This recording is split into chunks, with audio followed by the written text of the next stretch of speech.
지루해도 시청하면 늘어가는 코인 경제 지식 출발! 안녕하세요, 첼리브라입니다. 요즘엔 이제 주말에도 코인하고 관련돼 있는 뉴스들이 예전보다는 적게 나오는 게 사실이에요. 그래서 오늘도 이제 뭐 세상적인 뉴스에 좀 포커스를 많이 맞춰서 코인 시장하고 이제 연결해서 이제 말씀을 드리려고 하는데, 여기 이런 뉴스가 나왔어요. 소매치기 무대, 프랑스 지하철, 뭐 한국어 방송 나오는 까닭. 그래서 한국어 음성으로 소매치기 조심해라 이런 방송 나오기 시작했다라고 하더라고요. 근데 여러분들 아마 아시겠지만 보통 방송이 외국에 나가서 나올 때는 중국어와 일본어 위주로 많이 나오거든요. 그 당국의 당사자국의 그 자국 언어 말고. 근데 와, 제가 이걸 보면서 한국의 국격이 상당히 많이 상승을 했구나라는 생각을 하나 했고, 지금 유로존이 장난 아니구나, 먹고 살기 엄청 힘들어졌구나라는 생각을 또 하나 이제 하게 됐습니다. 그래서 작년 대비해서 범죄 증가율이 24.5% 증가했대요.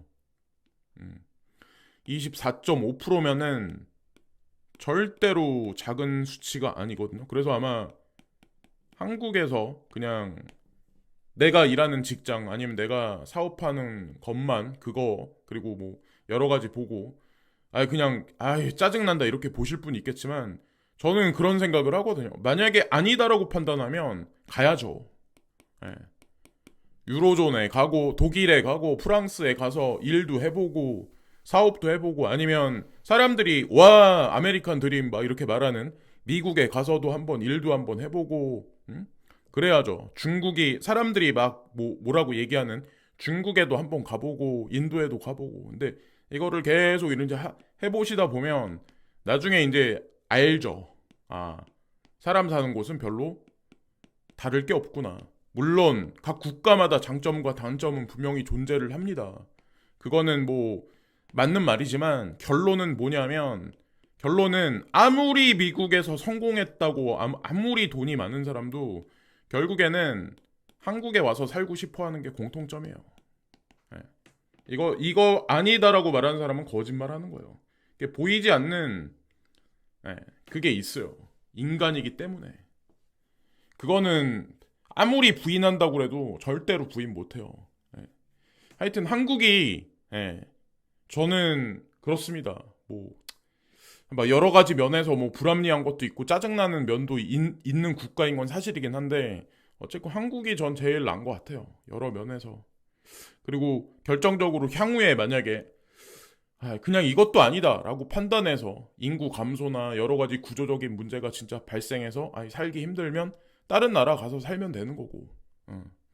어쨌건 그렇고. 자, 그리고 여기 이제 세계 풍력 에너지와 여기 태양열 에너지에 관해서 차지하는 점유율이거든요. 여기 보면은 중국이 차지하는 비율과 미국이 차지하는 비율을 한번 보시고, 여기는 이상하게 석유 자원도, 화석연료도 빨아당기는데, 이런 거에 관해서 친환경 에너지에 관한 산업도 이렇게 벌써 이미 점유를 많이 해놓은 상황이고, 우리가 생각했을 때 유럽 중에도 독일이 특히나 이제 친환경하고 관련해서 건축 산업이 많이 발달한 곳이 독일이거든요. 근데 요 정도밖에 안 되네요. 하여튼 이것도 이제 지나가는 김에 이제 말씀드리는 거고, 사우디 아람코가 확정적으로 더 디테일하게 발표를 했어요. 중국에 많은 돈을 또 투자를 할 거고, 서로 교역 확대를 더 해서 2050년까지 화학 산업을 확장하기 위해서 뭐 공장을 거대하게 건설을 할 거고, 2030년까지 뭐 에너지를 뭐 400만 배럴까지 확장을 할 거다, 뭐 이런 얘기들. 자, 어쨌건 여기서 앞에서는 위에나다라는 어떤 그런 거를 앞에 내세우긴 하지만, 사실 CIPS, SPFS 그리고 인도 하고 이제 관련돼 있는 국제 교육의 체인망에서 과연 실제로 위에나가 100%가 될지, 여기에 가상자산이 들어갈지, 가상자산의 비율이 초기에는 계약 거래에서 협소하겠지만 그 비율이 점점 올라가지 않을까라고 이제 전 개인적으로 이제 그렇게 생각을 합니다. 자, 어쨌건 IMF는 이미 그 사실을 이미 알고 있었고, 저희 이제 제가 이제 항상 반복해서 이걸 말씀드리는데 투자를 하면서 내가 가지고 있는 어떤 기둥이 있잖아요. 이게 확실하면 이것에 관한 방향성도 무슨 버드 뉴스가 나와도 흔들림이 없는데 그냥 이게 확실하지 않으신 분들은 내가 투자를 내놓고 숫자가 까지면 이 기둥 자체가 빈약하기 때문에 결국 무너져 내릴 수밖에 없어요. 그래서 사실 투자를 하기 전에 확실한 공부에 바탕이 되고 이 공부가 바탕이 된 상황에서 그 비율에 맞게 투자를 만약에 진행했다면 지금 이런 시장에서도 그죠? 누구를 탓할 필요도 누구를 블레임할 필요도 없는 거고 마지막에 큰 투자 수익을 거둘 수밖에 없거든요. 근데 어쨌건 그렇다는 거죠. 뭐 하여튼 그렇고 하여튼 견디신 분들은 분명히 달콤한 열매를 따실 거라고 이제 저는 생각을 해요. 어쩔 수 없이 나가시는 분들은 뭐 할 수 없는 거고. 자, 그래서 어쨌건 뭐 IMF가 이런 거를 이제 결정을 했었죠. 그것도 얼마 전에. 그래서 제가 그런 말씀 드렸죠. 일본에 문제가 생길 거고, 자, 아니 중국이 아니라 일본에 문제가 생길 거고, 영국에 문제가 생기고, 그리고 유로존에 먼저 문제가 생길 거다. 그리고 중국보다 오히려 미국이 더 장기적으로 장기 침체 국면에 빠질 가능성이 높다라고 제가 말씀을 드렸던 것 같아요. 이미 IMF 이면에 있는 그 글로벌리스트가 이런 설계 작업을 마친 것 같다라는 제가 표현을 썼었고 그 반증이 위에나 상승 비율을 3.7배 오히려 커런시에서 달러 비율을 늘리긴 했지만 중국 위에나보다 약간 미온적으로 상승해 놓은 현재의 추세 이게 다 설계 작업이 이미 있었던 것 같고 이거는 지금 뭐 어쨌건 저쨌건 이거는 변함이 없을 거라는 거죠. 러시아 우크라이나 전쟁으로 러시아 경제가 그야말로 만신창이가 된 지금 러시아와 중국이 단일 통화 검토 중이라는 충격적인 보도가 나왔다. 어쨌건 이런 식으로 계속 서서히 계속 나가고 있고 저한테 이제 어떤 분이 이제 댓글을 달아주시면 이 뉴스를 아마 여러분들 보셨을 거예요. 여기 국경지대에서 주먹다짐을 중국인하고 인도인이 주먹다짐을 했다. 네. 그래서 뭐 25명의 뭐 사상자가 발생했다. 예. 글쎄 이 뉴스를 과연 여기에 포커스를 비중을 엄청 둬야 될까요? 라는 생각을 하게 됐고 이게 더 공고히 되면 공고히 됐지 이게 틀어지진 않는다는 거죠. 그래서 뉴스를 보실 때도 예. 뭐 무게중심을 내가 가볍게 둬야 될지 필터링을 해야 될지 이런 것 관점도 필요하고 어쨌건 이렇게 됩니다. 지금 현재 이렇게 진행 과정 중에 있는 거고 뭐 FTX 파산 사건이 어떠느니 바이낸스가 어떠느니 DCG가 어떠느니 이건 의미가 없어요. 어쨌건 이거는 그냥 진행됩니다. 예. 있었던 일로 계속 진행되는 거고 그리고 그냥 아주 작게 나는 뭐 XRP에 투자했으니까 뭐 전 세계 준비 통화가 막 이렇게 하면서 여기에 이제 목매시는 분들 있죠. 예.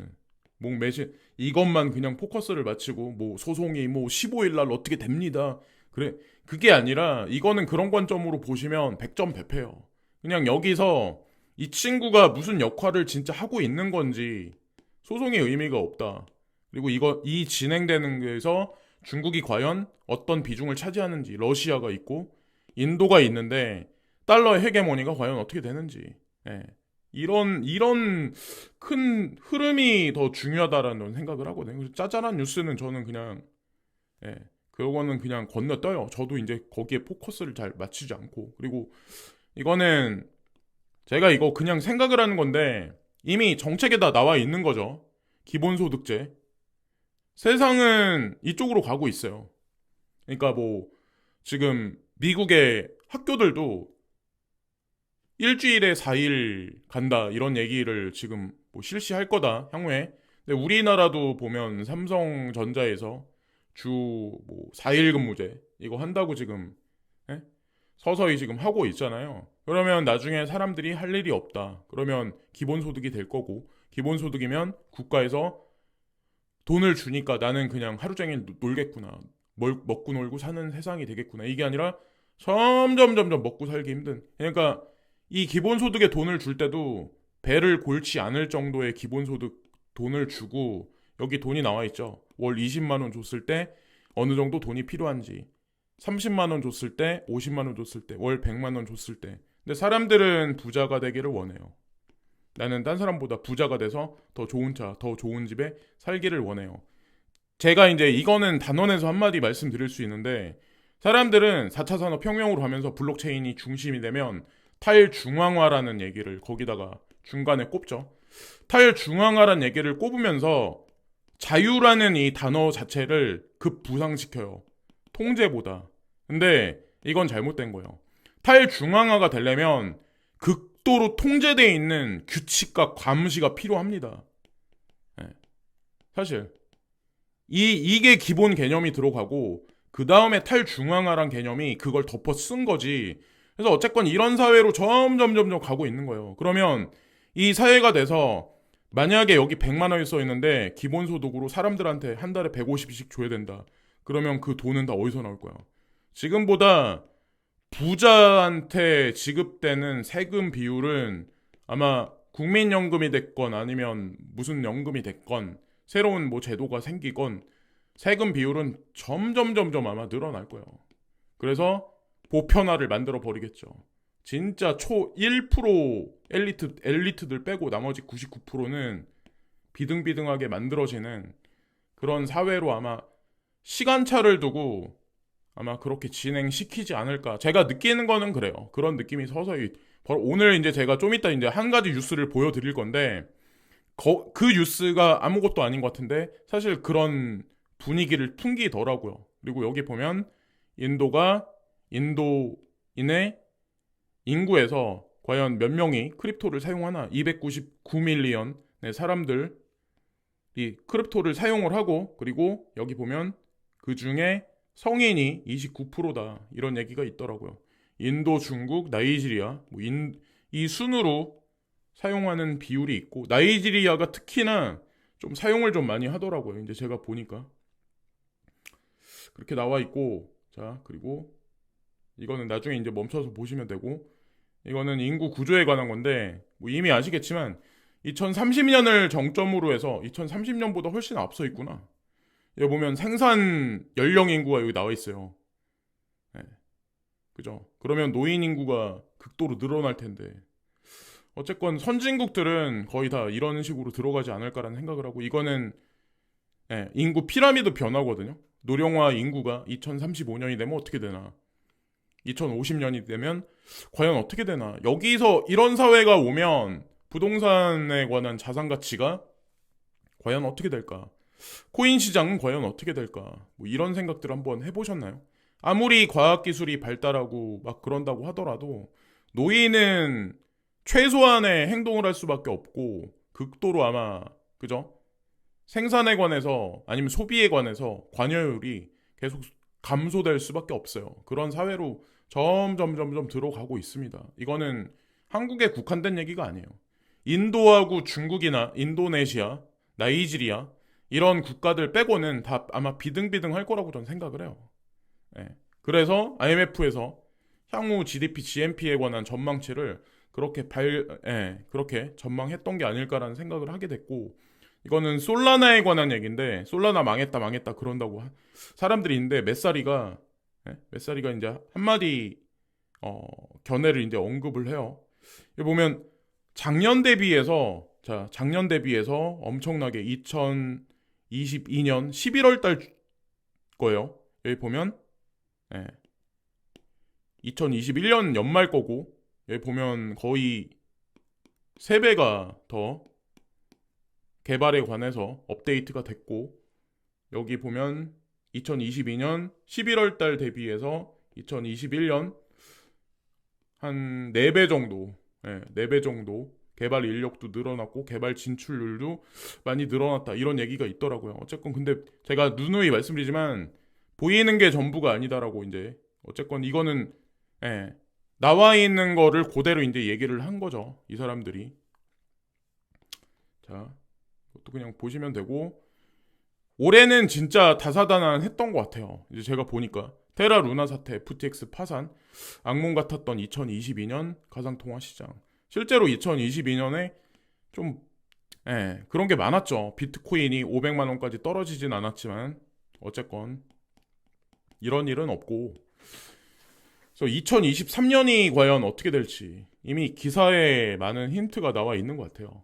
자, 그렇습니다. 그리고 올해 역대급 이익 거뒀는데 5대 은행 2,400명 희망퇴직 무슨 일? 그래서 부장급은 5억씩 준다고 하더라고요. 근데 제가 이제 뭘 말씀드리려고 하냐면 이거를 뭐 간간히 이제 제가 내가 직장 생활에서 1 플러스 1은 2다 라만 이런 공식만 계속 대입해서 업무를 보셨던 분들 있잖아요. 예. 근데 나이는 이미 먹어서 많은 기회를 잃어버린 분들 있잖아요. 이런 분들이 과연 퇴직을 하셔가지고 어떤 사업을 하실 수 있을까요? 4차 산업혁명에서. 쉽지가 않아요. 그러니까 사람이란 이 사람 뇌가 되게 웃긴 게 뭐냐면 삼성도 마찬가지지만 거기서 진짜 기획실에서 많은 리서치와 많은 아이디어를 바탕으로 해서 기획실에서 근무했었던 사람 말고 그 이하 단순 사무 그냥 나는 복잡한 업무를 한 것 같지만 사실은 이거를 모듈로 하면 단순 사무일 수도 있는 거거든요. 그런 업무에 그냥 계속 업무를 하셨던 분들, 그런 직군에 근무하셨던 분들 같은 경우는 쉽지가 않은 사회로 점점 가고 있다는 거죠. 진짜 크리에이티브한 거, 막 이런 그런 직업들 있잖아요. 우리가 생각하는 하찮게 보는 이런 직업들이 다가오는 세대에서는 더 부각될 수도 있어요. 사실은. 예. 하여튼 그런 측면으로 점점 가고 있고 실내 마스크 드디어 해방 뭐 이러면 네 달 중 학교 뭐 공공기관부터 뭐 해방이다 이런 얘기가 이르면이란 얘기를 이제 그래서 뭐 늦어도 2월 안에는 되겠네요. 이거 보니까는 어쨌건 이렇게 흘러갑니다. 그러면 중국도 마찬가지로 오픈해서 올 거고 들어올 거고 마스크 해제다. 일본도 무비자 입국이다. 이렇게 막 섞이겠죠. 자, 근데 한동안은 아마 이런 추세가 있지 않을까. 이게 실물 경제랑 과연 무슨 관련이 있을까. 그래서 연말에 지금 엄청나게 힘드실 거예요. 자영업 하시는 분들도. 근데 이 얘기를 보면 여기에 사실 많은 힌트가 있습니다. 여기에 많은 그리고 중요한 건 코로나의 정체성에 관해 제가 잘 모르겠는데 코로나 걸려도 아무 그게 없어요. 무슨 뭐 병상에 누워 있거나 뭐 어떻게 돼야 되는데 그게 없어요. 제 지인이 코로나에 걸렸다는데 아무 증상이 없어요. 그냥 감기 증상. 그리고 뭐 할 거 다 해. 하여튼 여러 가지 이제 제가 유튜브에서 말씀 못 드리는 그런 부분이 요즘에 이제 뭐 있습니다. 자, 여기까지만 말씀드리면서 오늘 방송도 마치겠습니다. 오늘은 좀 그러네요. 제 개인적인 생각이 좀 많이 들어가 있는 것 같네요. 근데 그래도 그 중에 건져 가실 부분은 건져 가시면 될 거라고 생각합니다. 구독과 좋아요 부탁드리면서 오늘 방송도 마치겠습니다. 감사합니다.